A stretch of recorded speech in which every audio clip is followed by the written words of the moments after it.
Hopper's Kitchen mga katroops, menu for today, fish sarsyado sa maulang umaga. Hasa-hasa ang gamit ko na fish. Fried muna natin. Tinimplahan ko na palaya ng salt. 5 minutes sa unang side, baliktarin natin for another 5 minutes.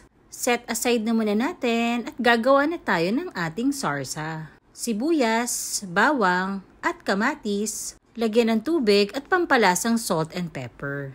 Pag kumukulo na, ihalo na ang scrambled egg.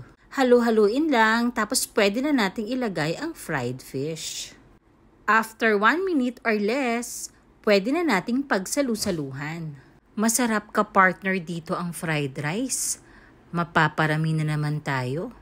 Pwedeng pang-almusal, tanghalian, hanggang hapunan.